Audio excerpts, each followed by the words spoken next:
Boa noite, irmãos. Como todos já sabem, sou Ana C. Gonçalves e hoje vamos dar início às aulas de mediunidade.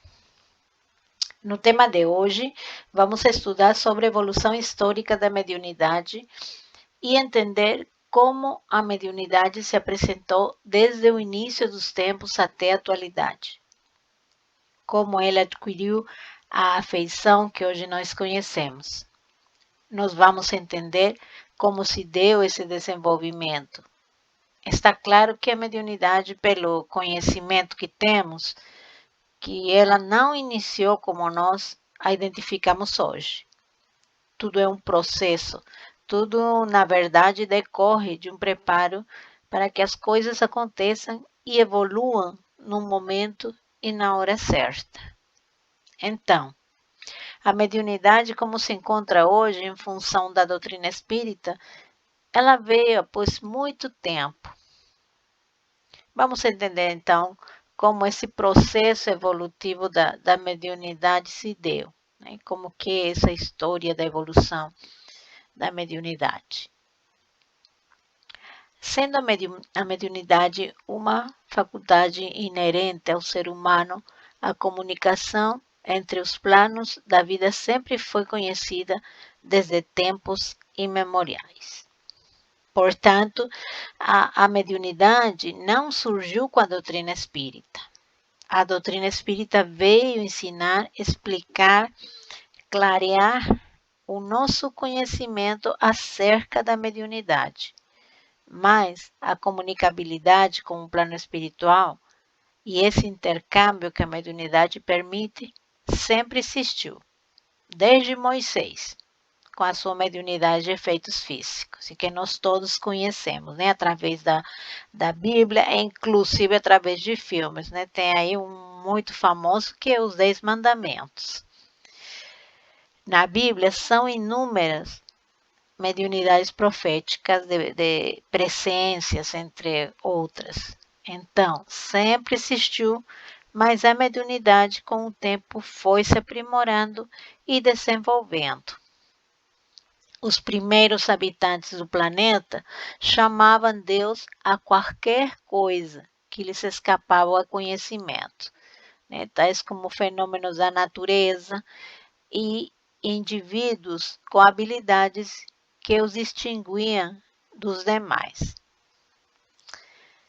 Como no passado a humanidade não tinha conhecimento para digerir aquilo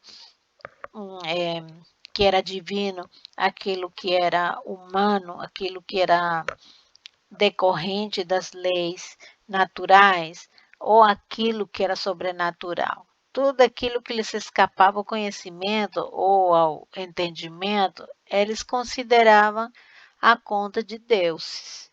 Não? Por isso que no passado havia infinitos deuses, né? Como a gente sabe, Deus do sol, Deus da água, da lua, Deus dos fenômenos da natureza, etc. E também indivíduos com habilidades que os distinguiam dos demais, né? Os endeusavam por serem diferentes, por terem habilidades, capacidades diferentes, né? E que nada mais eram médios. Bom, na verdade, não entendiam a mediunidade, então parecia que eles tinham uma faculdade fora do normal e eram nomeados como deuses.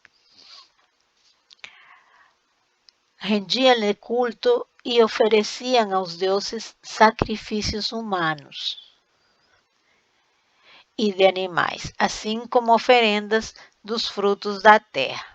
Né? Esses cultos que eles ofereciam, esses sacrifícios de animais, assim como frutos da natureza, eles acreditavam que fazendo essas oferendas poderiam acalmar ou alegrar os deuses, para que houvesse em relação a esse povo, né, a eles, menos sofrimentos e menos dor, que nós sabemos que era e são ainda naturais, né? Esses processos de sofrimento e de dor.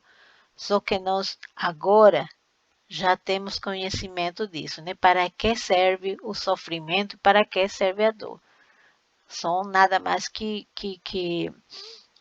dádivas divinas, embora nem todo mundo o veja desse jeito, mas nós que somos espíritas e estudamos, sabemos que é através do sofrimento e da dor que muitas vezes e a maioria das vezes nós estamos crescendo, nós vamos evolucionando, né?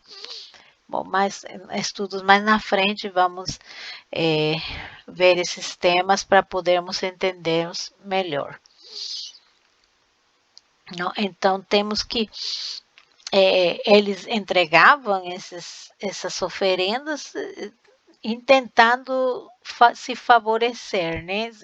Tentando que os deuses fiquem contentes com eles para eles diminuírem supostamente a dor que eles davam através desses fenômenos naturais. E, bom, era o pensamento do homem daquela época, né? Entretanto, a mediunidade precisou se submeter a um processo lento e gradual de evolução, né? Essa história, cuja história acompanha a própria evolução do espírito. Porque se diz que a mediunidade precisou passar por esse processo de evolução acompanhando o espírito. Porque uma das coisas que nós precisamos saber e entender sobre a mediunidade é que ela, quanto mais desenvolvido e apropriado seja o nosso espírito e corpo para o intercâmbio mediúnico, mais a mediunidade se faz presente. Né? Quando estamos preparadinhos mesmo, em espírito e em corpo, a mediunidade se faz presente, a mediunidade flui, a mediunidade aflora. Né? Vocês têm notado que certo momento das suas vidas foi que se apresentaram mais intensos os sintomas, né? Independente de qualquer coisa. Isso também vamos mais na frente a gente vai estudar tudo isso que nós estamos iniciando e vamos comentando assim aos poucos para vocês poderem entender de certa maneira como tudo se conjuga, né?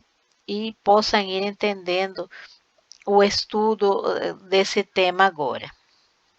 Né? O, um, o corpo tem que ser preparado, né? Porque a mediunidade, de fato, ela não decorre de querer ser ou não médium, né? O corpo perispírito vai sendo preparado antes de nós reencarnarmos para que a pessoa seja médium. O corpo físico molda um corpo físico apropriado à comunicação com o plano espiritual. Então, espíritos imperfeitos ocupam corpos menos aptos para as comunicações. Quanto mais vamos desenvolvendo as nossas precisões extrasensoriais, as nossas intuições, a nossa espiritualização vai acontecendo e esse canal que liga o homem encarnado ao desencarnado se amplia. Então imagine, nos primórdios da humanidade, o homem primitivo era realmente bruto, vamos dizer desse jeito. É claro que a mediunidade era menor e o próprio espírito não proporcionava ao corpo requisitos para que essa se fizesse plena. Por quê? Porque o homem dos primórdios, ele não tinha nenhum conhecimento, né? Como se diz, ele era zerado. Pouco a pouco, ele foi captando conhecimento através das existências. E assim como foi evoluindo, por isso que falamos que o espírito evolucionou de acordo a essa história toda que nós estamos vendo, que é a história da evolução da mediunidade. Eles foi evoluindo de acordo ao tempo, de acordo às existências, de acordo às épocas, né? Nós estamos aqui no início, que é o primórdio, né? O primitivo. Então, mais na frente vamos ver como é que foi evolucionando tanto o médium, né? O espírito que veio preparado para a mediunidade, como a mediunidade em si, o conhecimento dela, né? Então, temos que esse desenvolvimento da mediunidade foi evolucionando e o próprio espírito também foi evoluindo. Assim, foi se oferecendo a condição apropriada para que a mediunidade seja praticada. Mas em obediência à lei do progresso e pelo exercício do livre-arbítrio, começou a entesourar conquistas nas sucessivas experiências reencarnatórias. Aprende a utilizar a energia espiritual da qual é dotado, extraindo elementos do fluido cósmico universal, a fim de elaborar e aperfeiçoar seus mecanismos de expressão e de comunicação entre si e com os habitantes do mundo espiritual. Aprende a refinar as ondas do pensamento, emitindo vibrações que atraem o pensamento e as ideias de espíritos semelhantes, encarnados ou desencarnados, por meio dos recursos da sintonia. Bom, com o progresso, né? E ao aprender o homem a utilizar o seu livre-arbítrio, ele começou a adquirir conhecimentos e atesourar conquistas nas experiências reencarnatórias.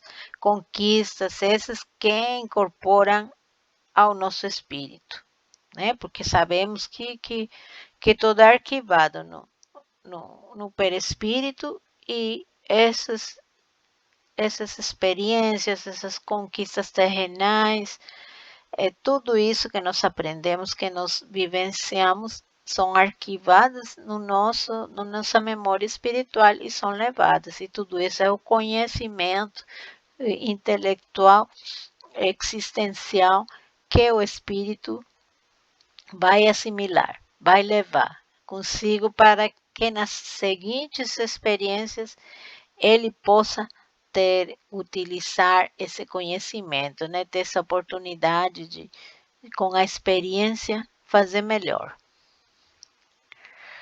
Não? Então, quanto mais evoluído ele foi ficando, né? O espírito foi ficando, mais experiências reencarnatórias teve.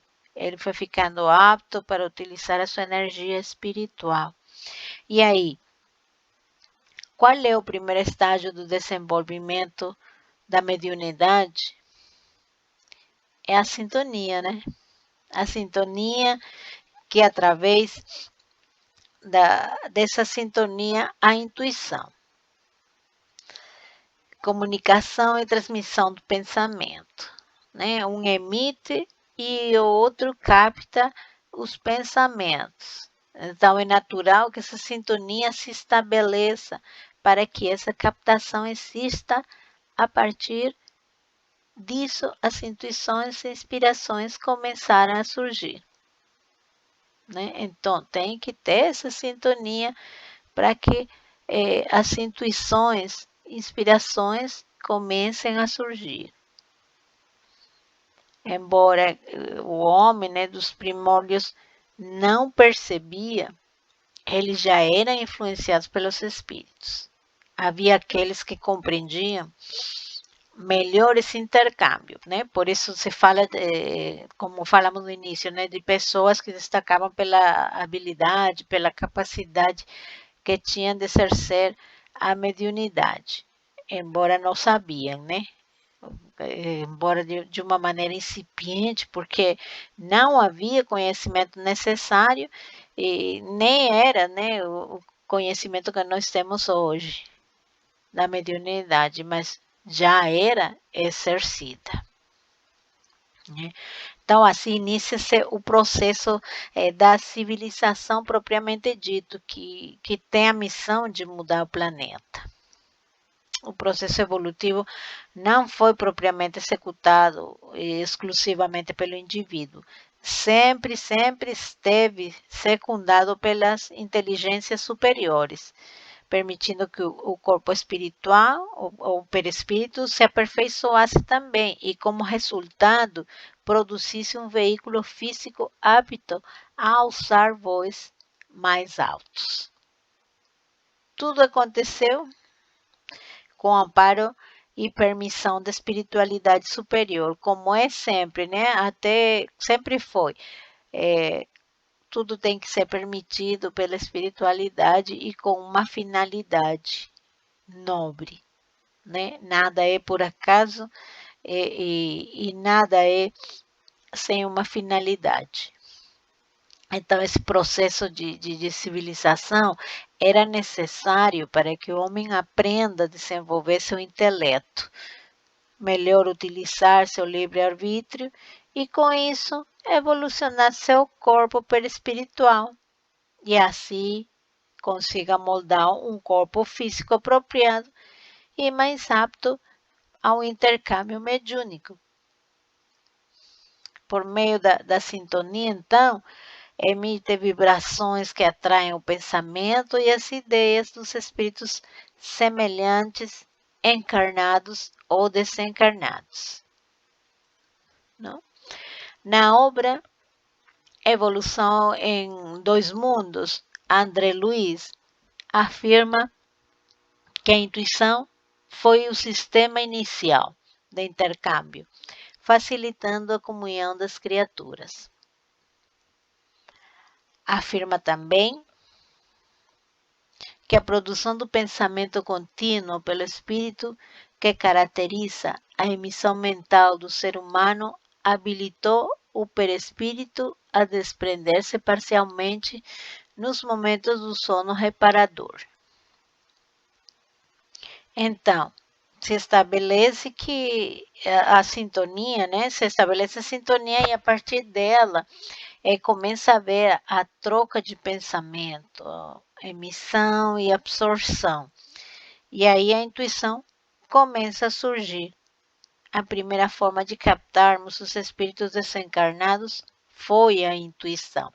E também aquelas pessoas, aqueles espíritos que reencarnam e que não têm a faculdade mais ostensiva da mediunidade, mas que tem, porque todos a temos, eles também têm a intuição, né? Que seria o menor grau, como nós estamos apreciando aqui, que no início foi se dada a intuição, né? Foi se dando através do conhecimento, da evolução, né, que a humanidade foi crescendo intelectualmente, foi preparando o perispírito, alimentando, e depois foi moldando o corpo físico em relação a essa intelectualidade, e aí surge já a capacidade de poder estabelecer essa sintonia mental para poder se comunicar com a espiritualidade. Bom, você entende também que pode ser essa comunicabilidade também pode se estabelecer com encarnado e desencarnado, mas estamos falando do fato de da gente ou das pessoas daquela época se comunicarem com a espiritualidade para que a espiritualidade consiga estabelecer essa comunicação, transmitindo informação, orientação para eles se desenvolver ainda melhor na prática, tá? Então, o ser espiritual se convence, né, que a mente é orientadora das necessidades evolutivas. Ao emitir projeções, envolve a pessoa em um campo energético ou carapaça vibratória ou aura, né? Mais conhecida como aura. O pensamento, força criativa, envolve as mentes dentro de seu raio de ação mas também pelos mecanismos da reciprocidade é influenciada por espíritos encarnados ou desencarnados superiores e inferiores. Então, por meio de árduos esforços, o ser espiritual convence-se de que a mente é a orientadora das necessidades evolutivas que, ao emitir projeções, envolve a pessoa em um campo energético, espécie de carapaça vibratória, usualmente denominada. Então, é assim que passa a suprir essas necessidades evolutivas para que a mente seja preparada, né? Tudo está na mente. A mente é a orientadora das necessidades evolutivas. Os pensamentos nobres, os pensamentos inferiores. O pensamento, ele é energia criativa. Ao pensarmos, emitimos vibrações. O pensamento cria um campo energético que reflete as nossas ideias, a nossa vibração, os nossos pensamentos, e como esse campo se expande, vai buscar outras mentes que estão naquela mesma sintonia. Então, eu emito uma vibração, algum espírito mentalmente capta aquelas minhas energias e perceba como, ao mesmo tempo que eu influencio também, estou sendo influenciada. Porque a minha mente também vai captar as vibrações e os pensamentos que estão sendo emitidos por outros espíritos, sejam encarnados ou desencarnados. Não devemos pensar que a mediunidade é só percepção de pensamentos de desencarnados, tá? Eu acho que a maioria deve estar pensando isso, né? Por isso, tem muito médium por aí que disse assim, me sinto incomodado, pois consigo saber o que outras pessoas estão sentindo. E isso é porque se trata de um médium, né? É uma antena, capta pensamentos, né? Os pensamentos dos espíritos e não necessariamente vão ser desencarnados, né? Porque nós encarnados também somos espíritos. Então, o fato de estarmos encarnados não é um obstáculo para que o médium perceba o interior de nós, não? É dessa reciprocidade que fala a doutrina espírita, né? Nós podemos nos comunicar, nós podemos estabelecer comunicação até com os encarnados, né? Então, agora vamos ver uma síntese da história da evolução da mediunidade. E vamos iniciar pela mediunidade primitiva. A intuição é a mediunidade inicial. O médium é idólatra, adora ou teme as forças da natureza, nomeadas como deuses: sol, céu, lua, estrela, chuva, árvore, rios, fogo, ser humano que se destaca na comunidade. Por aí vai, né? Saindo dessa mediunidade primitiva, nós vamos passar para a mediunidade tribal. Desenvolve-se uma mentalidade mediúnica coletiva, crença grupal em espíritos ou deuses. Aparecem as concepções de seu pai, o criador ou o fecundador, e terra-mãe, a geratriz, a que foi fecundada pelo criador, né? Se lhe chama por isso mediunidade tribal, pois há uma mediunidade coletiva, né? Aquele povo, aquela tribo já começa a acreditar de uma forma conjunta nos espíritos. Já é um pensamento coletivo que envolve o pensamento referente ao desenvolvimento da mediunidade, né? Ao eles ter essa concepção de seu pai, o Criador, o fecundador, e a Terra-mãe, a geratriz que foi fecundada pelo Criador, né? Já se crê em algo que não se vê, mas em algo único, que foi o que gerou a Terra, né? Já tem esse pensamento coletivo, né? E por aí já vai tendo um desenvolvimento melhor.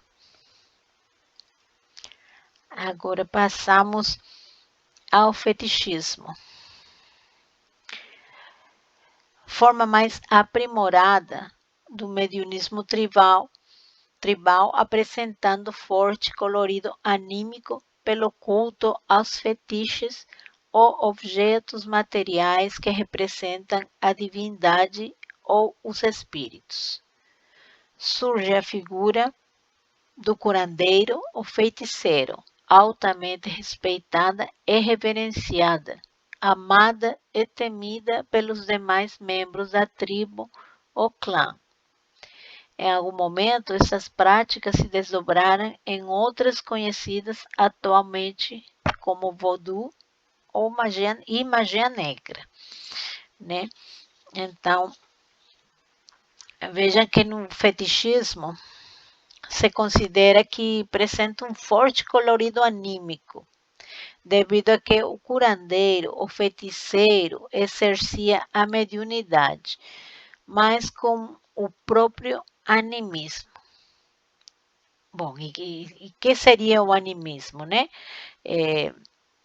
Bom, anímico é tudo aquilo que decorre da alma da pessoa, do próprio médium, né? Algo do médium.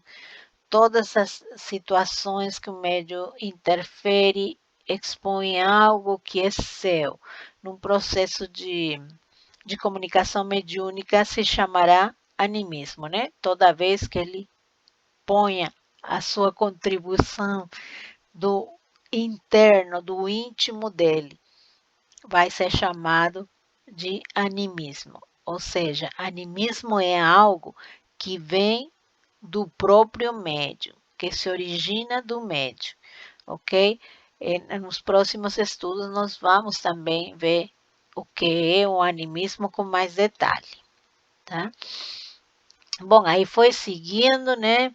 Evolucionando, avançando, aí nós encontramos a mediunidade mitológica, que a prática mediúnica caracteriza-se pela presença dos mitos, simbolismo narrativo da criação do universo e dos seres, e pela magia, práticas mediúnicas e anímicas de forte conotação ritualística, né? Na mitologia, nós temos a união dos deuses, responsáveis pela criação do universo, com a ligação com o mundo material. Como esses deuses tivessem contato com o mundo material, e nós sabemos que eles estão, mas não são deuses, não? Mas naquela época eram vistos como tal, né? Nós sabemos que não era, mas eles eram vistos como tal. Então, vamos agora passar aos egípcios. A mediunidade de cura é especialmente relatada com o livro dos mortos, mas os fenômenos de emancipação da alma eram especialmente conhecidos e praticados, né? Eles trabalhavam sempre com cura e emancipação da alma. Os egípcios eram uma cultura muito volcada à mediunidade. Então, temos também os hindus. Em os Vedas encontra-se descrita todas as etapas da iniciação mediúnica e do intercâmbio com os espíritos. Os hindus se revelam como mestres no domínio das práticas anímicas, tais como o faquirismo e o desdobramento espiritual, né? Agora temos o mediunismo oracular. É o mediunismo que aparece no período da história humana considerado um início da politeísta e religioso. Os oráculos constituem o cerne de toda atividade humana. Nada se faz sem consultá-los. A Grécia torna-se o centro da mediunidade oracular,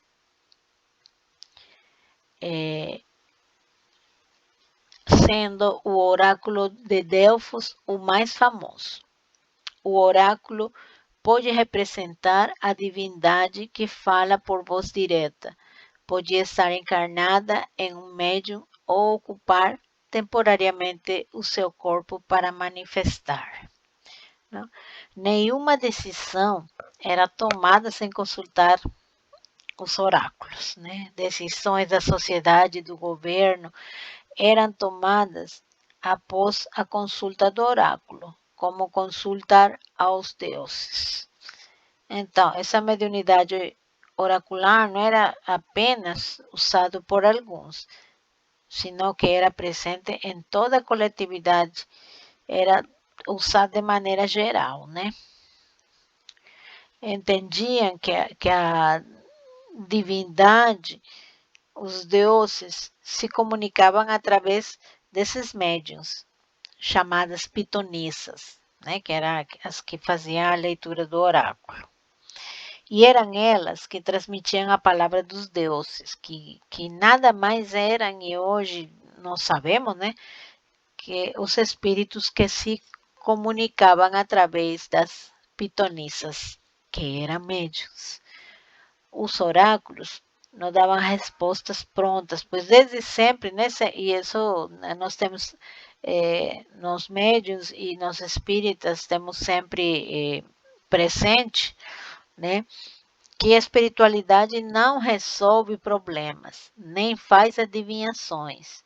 É o homem quem deve assumir a responsabilidade e sim, com as orientações da espiritualidade, resolver com maior facilidade ou entender com maior facilidade o que acontece com ele e como pode solucionar esse problema ou prova que esteja passando, né?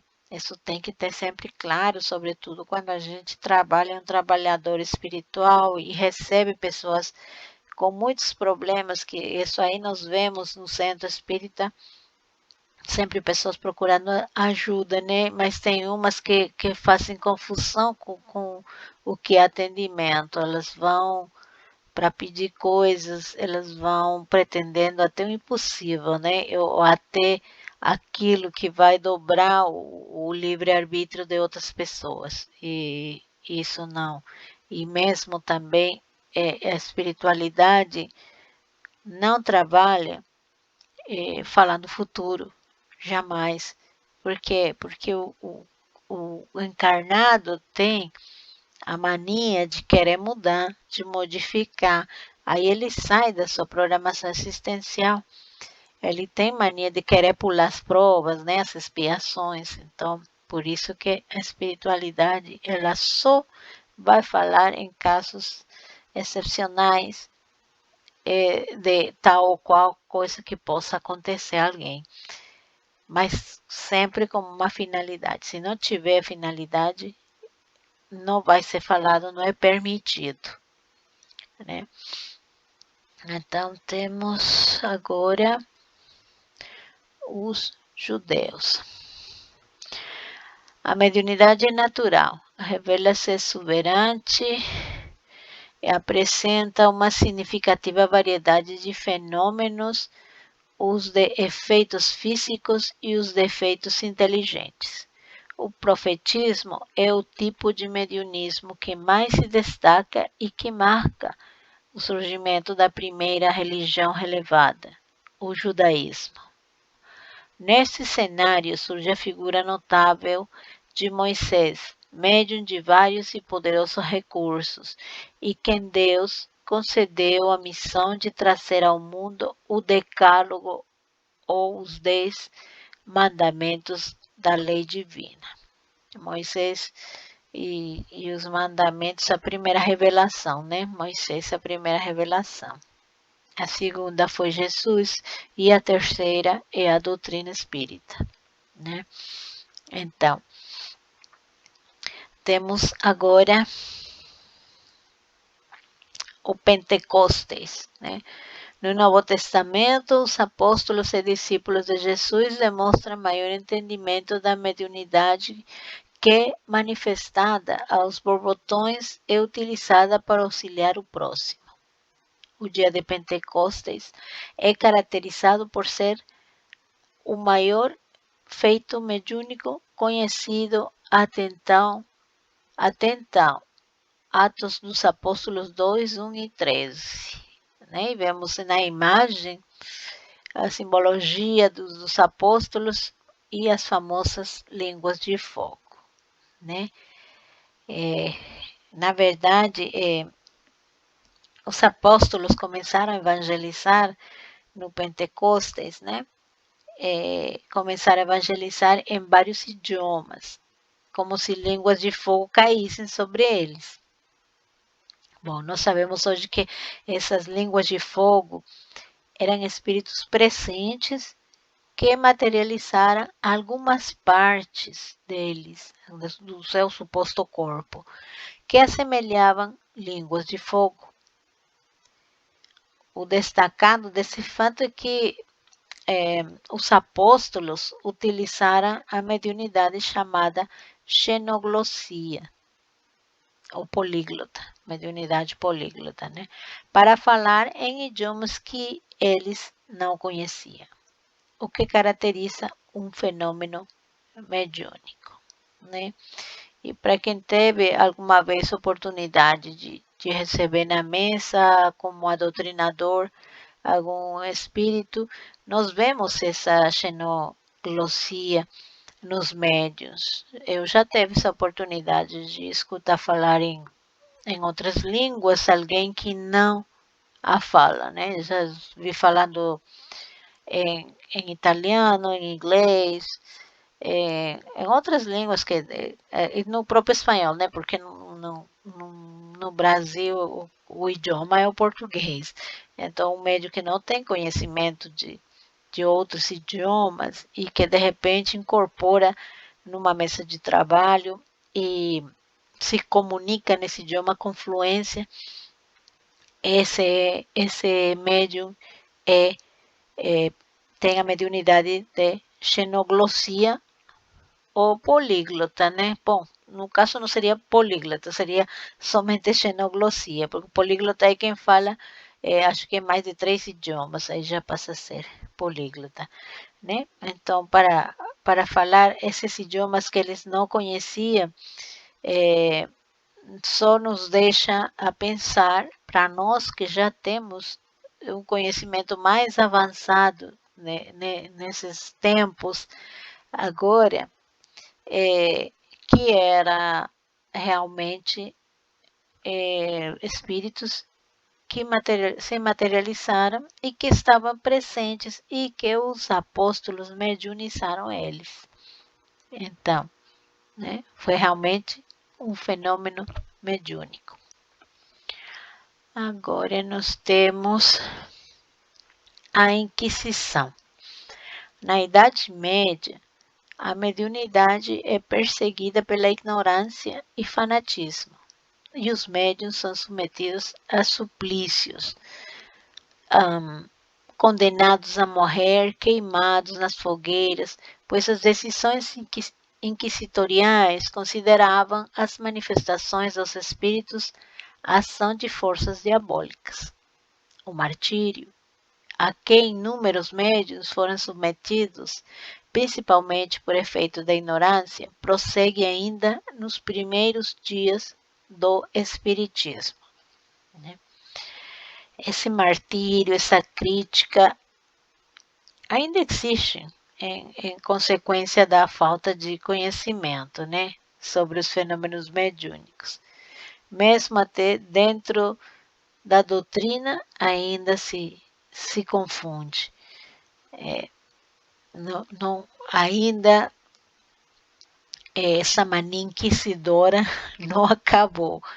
Podem ter certeza disso, né? Ainda existem pessoas que ainda perseguem por questões religiosas ou por posturas que já não fazem o efeito como fazia naquela época, mas que às vezes por aí nos trazem, sabe, um sabor amargo por aí a querer, por querermos compartilhar conhecimentos e ser mal interpretados, né? Mas enfim, é tempo ao tempo. Assim como vemos que foi evolucionando a mediunidade na história, a doutrina também vai se expandindo, vai se situando, vai chegando, vai esclarecendo aos poucos. A mentalidade do ser humano, vemos que através das existências, o espírito vai adquirindo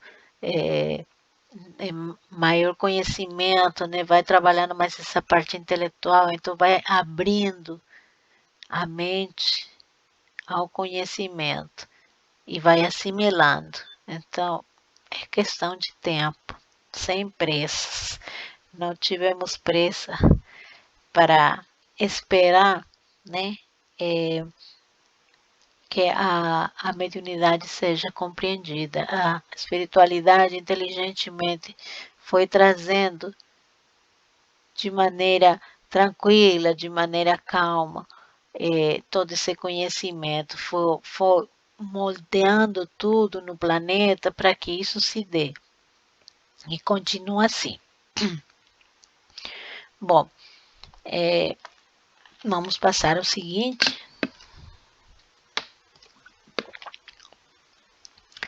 A história registra o auto de fé em Barcelona, no qual 300 volumes de brochuras espíritas foram queimados por ordem do bispo da província. Em 9 de outubro de 1861, na tentativa infrutífera de destruir a nova doutrina que surgia, cuja origem e natureza ainda não eram compreendidas. Lembrando que o Livro dos Espíritos ele fora publicado em 18 de abril de 1857. Então foi incluído, né? Foi incluído nessa tentativa de destruir a doutrina, não? E bom, hoje sabemos que esse fato não conseguiu a destruição da doutrina, pelo contrário, surgiu curiosidade de saber o porquê foram queimadas essas brochuras, ajudando assim a que a doutrina se espalhasse mais, né? O efeito foi o contrário. Esse fato aí nós podemos ver no filme Allan Kardec. Não, na verdade, o filme chama-se Kardec, né? Quem não assistiu, eu recomendo assistir. Parece que tem no Netflix, ok? Temos aqui uma reflexão final, que diz assim: lembrai-vos de que se Deus permite alguns de vós receber o sopro de seus filhos, que por sua conduta souberam merecer a ventura de compreender sua infinita bondade, é porque deseja, entendendo as nossas solicitações e tendo em conta as vossas intenções, conceder-vos os meios de avançar nesse caminho. Assim, pois, médiuns, aproveitai essa faculdade que Deus vos concedeu. Tende fé. na mansidão de nosso Mestre. Ponde a caridade sempre em ação. É esse um meio certo de centuplicar vossa felicidade nessa vida passageira e de vos preparar uma existência 1000 vezes mais suave. Né? E nessa reflexão, se nos deixa claro que se nós bem exercermos essa mediunidade que temos, se a utilizamos para sempre fazer o bem, nós vamos mesmo centuplicar a nossa felicidade, né? Nesta vida. Quem de nós não quer centuplicar a nossa felicidade? Portanto, vamos todos exercer uma mediunidade séria, de forma equilibrada, para que nós possamos cumprir com o nosso compromisso adquirido antes de reencarnar, né? E aqui também nos disse, como intérpretes do ensino dos espíritos, os médiuns devem desempenhar importante papel na transformação moral que se opera. Os serviços que podem prestar guardam proporção com a boa diretriz que imprimam as suas faculdades, porque os que se enveredam por mau caminho são mais nocivos dos que úteis à causa do Espiritismo. Allan Kardec, o Evangelho segundo o Espiritismo, capítulo 23, item 9. Aqui nós temos uma oração de José Silvério Horta, que diz assim: Pai nosso que estás nos céus, na luz dos sóis infinitos, Pai de todos os aflitos deste mundo de escarcéus, santificado, Senhor, seja o teu nome sublime, que em todo o universo exprime concórdia, ternura e amor. Venha ao nosso coração o teu reino, de bondade, de paz e de claridade, na estrada da redenção. Cumpra-se o teu mandamento, que não vacila e nem erra, nos céus como em toda a terra, de luta e de sofrimento. Evita-nos todo o mal, dá-nos o pão no caminho, feito na luz, no caminho do pão espiritual. Perdoa-nos, meu Senhor, os débitos tenebrosos, de passados escabrosos, de iniquidades e de dor. Auxilia-nos também nos sentimentos cristãos, a amar nossos irmãos que vivem longe do bem, com a proteção de Jesus. Livra nossa alma do erro, sobre o mundo de desterro, distante da vossa luz. Que nosso ideal e igreja seja altar da caridade, onde se faça a vontade do vosso amor. Assim seja. Bom, aqui temos as referências, né? Quem quiser aprofundar mais no tema, tem aqui a referência dos livros para que possa se informar melhor. Bom, eu agradeço a atenção e vamos passar então a qualquer pergunta ou qualquer participação de algum de vocês, para podermos esclarecer qualquer dúvida. Obrigada. Ok, se alguém tiver alguma pergunta ou quiser falar a respeito do tema, dar alguma opinião, alguma informação além do que a gente já deu, sinta-se à vontade. Eu queria falar um negócio. Sim, Teresa, te escutamos. Eu estou fascinada. Eu agora, assim, vendo toda a sequência, né? Eu entendi, assim, porque que eu sempre fui tão apaixonada por história, né? no tempo lá de coisa, quanto mais você falava, assim, mais assim, despertava dentro de mim, assim, uma vontade assim de querer saber mais, mais, mais, mais.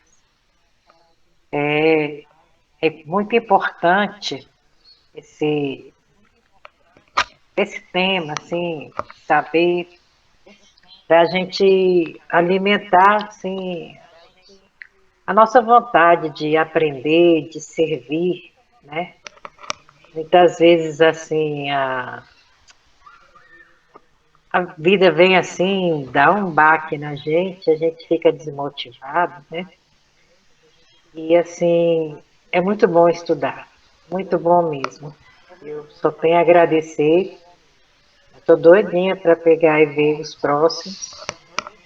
E assim, eu quero, estou esperando ver quando sair, estiver disponível no YouTube, né?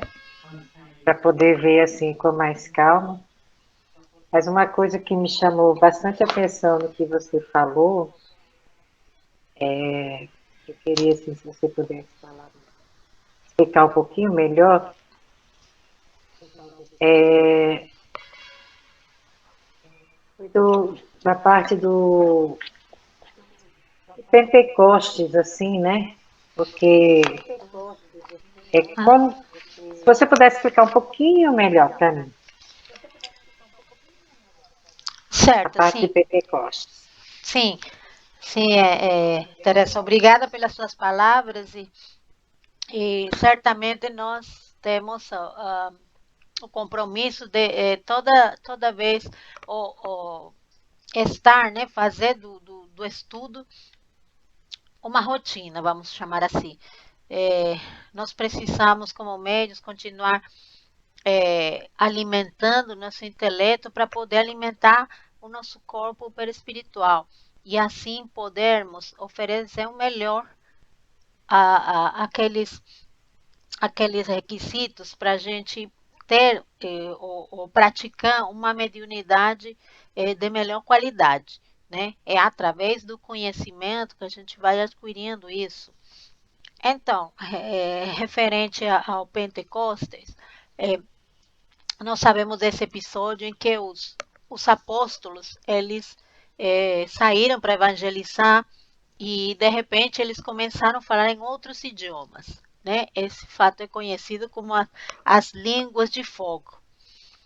Então, se diz que essas línguas de fogo não eram mais do que espíritos elevados que foram ao encontro dos apóstolos.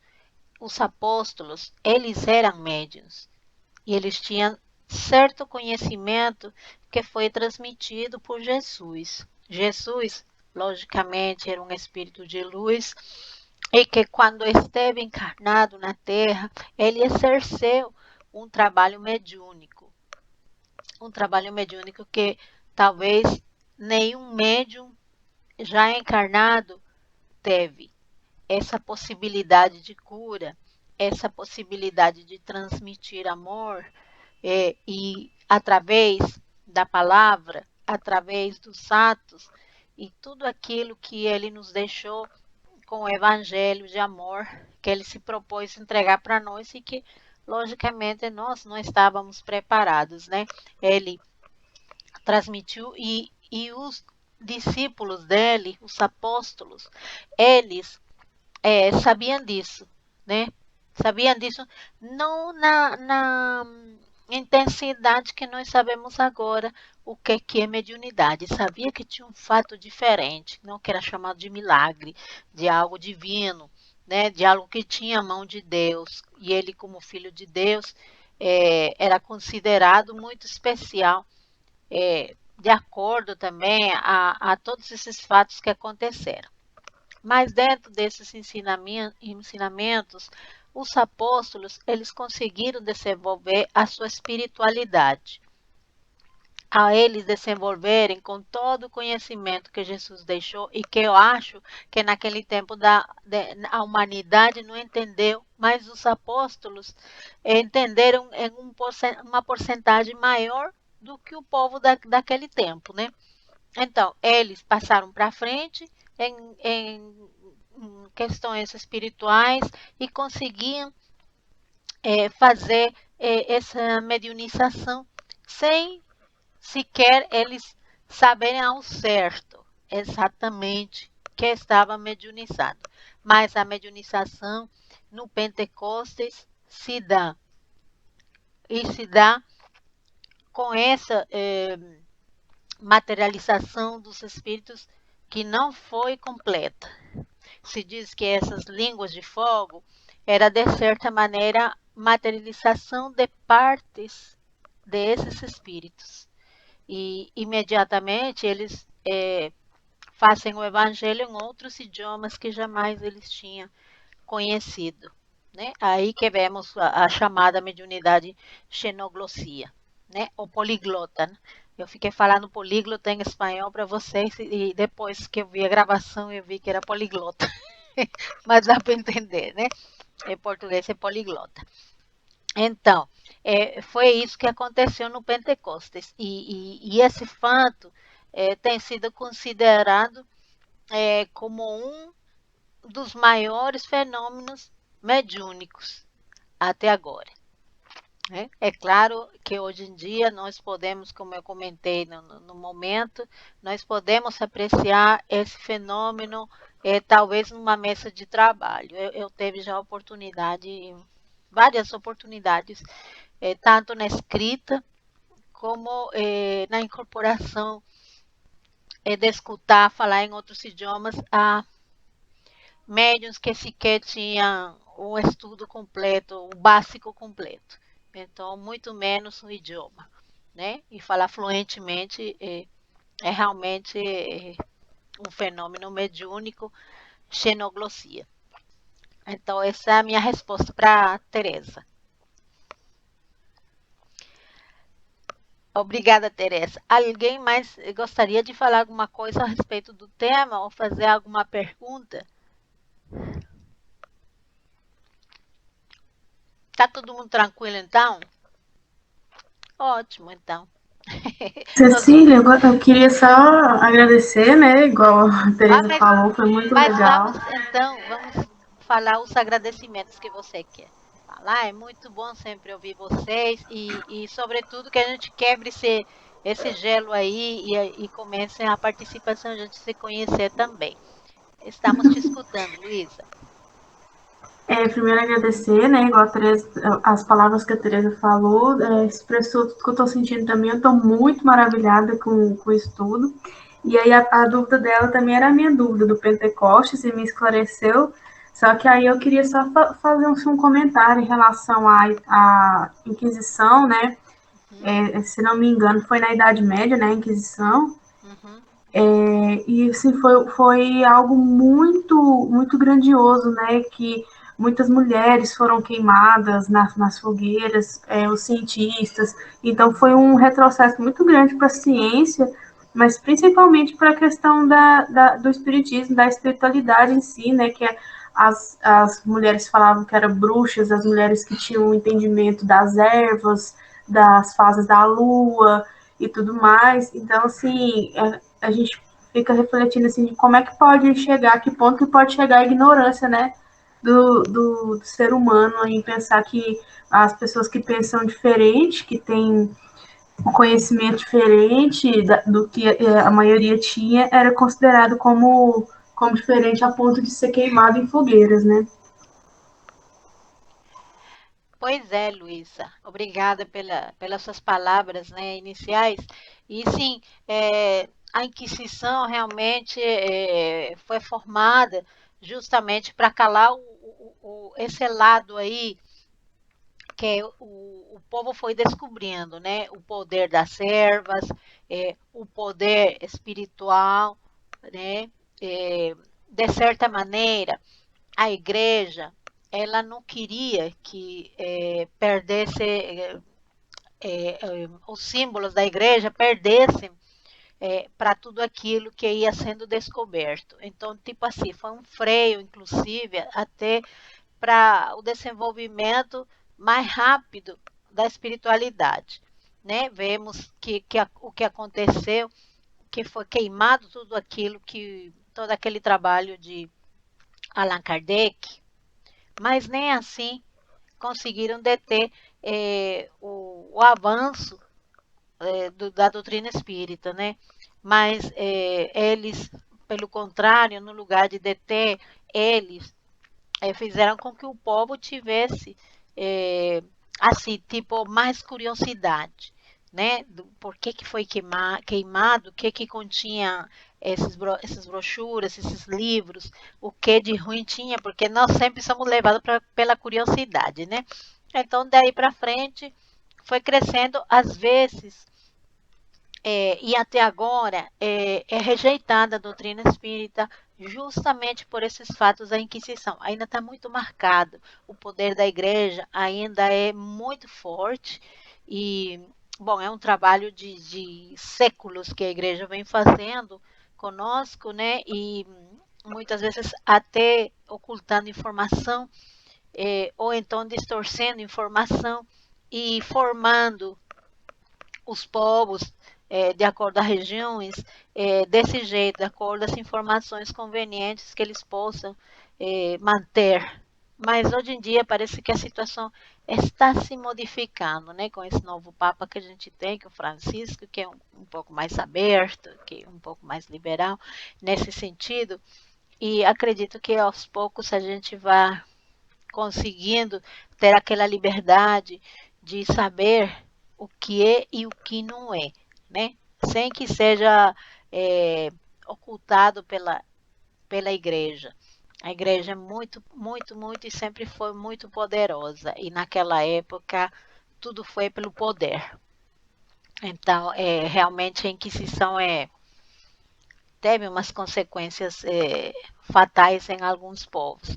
Graças a Deus, os nossos estão despertando e nós estamos conseguindo expandir esses conhecimentos da doutrina, né? Obrigado, Luísa, pela sua participação. Bom, não sei se a Ana ou o Régio quer falar alguma coisa. Eu quero. Cecília, maravilhosa a sua explanação, gostei demais. Nem tenho o que acrescentar, né? Que você falou tudo aí, a Luísa ainda veio para fechar com chave de ouro. Nem tem jeito. Aí você explicou de uma forma muito clara para todos nós, foi uma delícia. E a gente só tem a agradecer e ficar aqui esperando a próxima aula sua, né? Bom, eu fico lisonjeada e agradeço, né? Agradeço as palavras de vocês todos, a expectativa do meu lado também era enorme, né? A gente passar toda essa informação num idioma que não é o meu, né? Então, eu agradeço. Aos poucos a gente vai melhorando, a gente vai se acostumando novamente ao idioma e nós vamos melhorando mais ainda. Aí a informação vai ficar muito melhor, a aula vai ficar melhor ainda. Tá bom? Obrigada, querida. Obrigada eu. Bom, só resta o Régio, e se ele não quiser falar nada, eu já sei como que eu vou fazer ele falar. Eu vou pedir para o Régio, porque eu vou fazer o que eu costumo fazer na minha aula. Eu vou pedir para o Régio fazer a oração de agradecimento pela aula de hoje. Não, eu tenho que agradecer, porque foi um bom estudo para a gente, né? E também serve como exemplo para a gente ver que talvez a gente pode estar indo pelos caminhos errados também, né? Tendo conhecimento aí você já tem aonde você está errando e onde você pode melhorar também. É isso aí, Régio. Quando a gente tem conhecimento, consegue tomar melhores decisões. Quer dizer, é o melhor uso do livre-arbítrio. Né? Então, vamos continuar com essas aulas, nos alimentando, tanto vocês quanto eu, porque esse repasso para mim em outro idioma está sendo maravilhoso também, porque assim eu vou conseguir me aprimorar mais, não tanto no idioma, mas na doutrina, porque queira ou não, a informação em português é muito mais rica que a informação traduzida ao espanhol. Então, obrigada a vocês também pela oportunidade. E eu vou te deixar fazendo oração. Eu quero que você faça uma oração pequenininha, agradecendo ao Pai pela aula que nós tivemos hoje.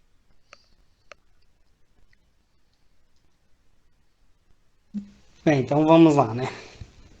Agradecer ao nosso Mestre Jesus pela essa aula maravilhosa que a gente teve, pelo esse conhecimento que nos foi passado e agradecer a todos, que durmam bem, que nosso Senhor Jesus Cristo esteja sempre presente em nossos corações e que o amor da nossa casa e o amor entre a gente continue como uma família.